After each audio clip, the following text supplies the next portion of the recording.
বাথরুমে উলঙ্গ হয়ে গোসল করা যাবে কি? তো এই ক্ষেত্রে ইমাম বুখারী রহমতুল্লাহ বুখারী শরীফের মধ্যে একটি অধ্যায় কায়েম করেছেন, যেটা 42 নম্বর পৃষ্ঠাতে এসেছে। সেখানে তিনি একটা হাদিস এনেছেন, 278 নম্বর হাদিসটা। ওই হাদিসের মধ্যে হযরত মুসা আলাইহিস সালাতু ওয়াস সালাম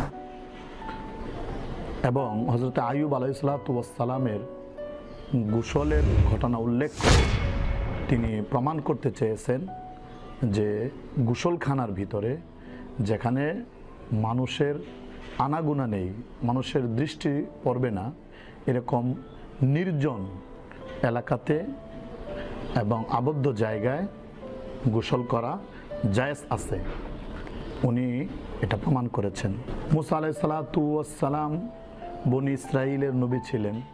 তো তাদের একটা স্বভাব ছিল যে তারা নারী পুরুষ একত্রে হয়ে পুকুরে বা জলাশয়ে গোসল করবে এবং উলঙ্গ হয়ে তারা গোসল করত। তো হযরত মুসা আলাইহিস সালাতু ওয়াস সালাম তিনি তাদের সাথে না মিশে তিনি একাকী গোসল করতেন, আলাদা ঘাটে গোসল করতেন। তো এতে করে সেই যুগের লোকেরা তাকে বিভিন্নভাবে বিদ্রূপ করত। কেউ কেউ বলতো যে মুসা আলাইহিস সালাতু ওয়াস সালামের অন্ডকোষে সমস্যা আছে। তো একদিন তিনি গোসল করতেছিলেন। গোসল করা অবস্থায় তিনি যখন শরীরে কাপড় খুললেন, কাপড় খোলার পরে এটা পাথরের উপর রেখে দিলেন, উনি গোসল করতে নামলেন। তো গোসল করে যখন তিনি কাপড় পরবেন এমত অবস্থায় সেই পাথরটি মুসা আলাইহিস সালাতু ওয়াস সালামের কাপড়কে নিয়ে দৌড়াতে শুরু করলো। মুসা আলাইহিস সালাতু ওয়াস সালামও সেই পাথরের পিছনেই ছুটতেছেন আর বলতেছেন, সাউবি ইয়া হাজার, সাউবি ইয়া হাজার, হে পাথর আমার কাপড় দাও আমাকে। তো সেই কাপড়টি আসলে আল্লাহ পাকের উদ্দেশ্য ছিল মুসা আলাইহিস সালাতু ওয়াস সালাম যে কোনো রোগে আক্রান্ত না, তিনি সুস্থ মানুষ, তার কোনো রোগ নেই, এটাকে প্রমাণ করার জন্যে সেই পাথরটিকেই আল্লাহ তাআলা ব্যবহার করেছেন। সেই পাথর কাপড়টা নিয়ে যেদিক থেকে মানুষের লোক সমাগম বেশি সেদিকে ছোটা শুরু করলো। তো মুসা আলাইহিস সালাতু ওয়াস সালাম তিনি শুধু কাপড়ের দিকে লক্ষ্য করেই এদিক সেদিক না তাকিয়ে ছুটতে লাগলেন। আর ওই সময়ে আশেপাশের সকল মানুষ দেখলো যে না, আমরা যে অপবাদ মুসাকে দিয়েছি, মুসা আলাইহিস সালাতু ওয়াস সালাম তো সেই রোগে আক্রান্ত না, তিনি তো একদম সুস্থ মানুষ। তো এই হাদিসের মাধ্যমে বোঝা যায় যে হযরত মুসা আলাইহিস সালাতু ওয়াস সালামও তিনি যে গোসল করতে নেমেছিলেন তিনিও বিবস্ত্র ছিলেন।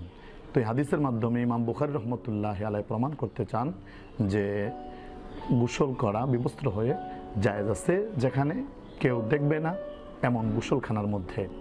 তো আইয়ুব আলাইহিস সালাতু ওয়াস সালামেরও এরকম একটা ঘটনা আছে।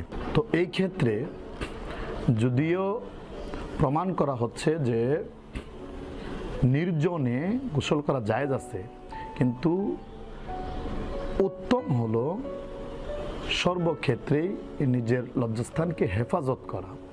যদিও নির্জন জায়গার মধ্যে হয়, আবদ্ধ কোনো গোসলখানার মধ্যে হয়, কারণ হচ্ছে কেউ যদি না দেখে, সর্বাবস্থায় সব জায়গায় তো আল্লাহ পাক বিরাজমান, আল্লাহ পাক তো দেখেন।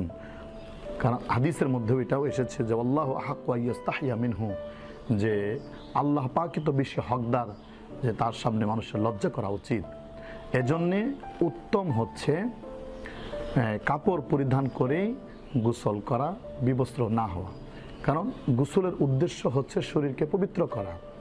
আর এই ক্ষেত্রে উলঙ্গ হয়ে গোসল করলে যে শরীর ভালোভাবে পরিষ্কার হবে বা কাপড় থাকলে পরিষ্কার হবে না, এটা তো ঠিক না। অতএব বোঝা গেল যে কাপড় পরিধান করেও গোসল করা যাবে, এতে কোনো সমস্যা নেই।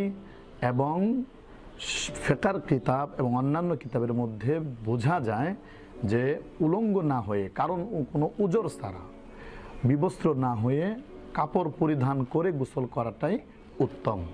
সুতরাং আমাদেরকে সর্ব অবস্থায় আমাদের লজ্জাস্থানকে হেফাজত করে চলা উচিত। আল্লাহ তাআলা তৌফিক দান করুন।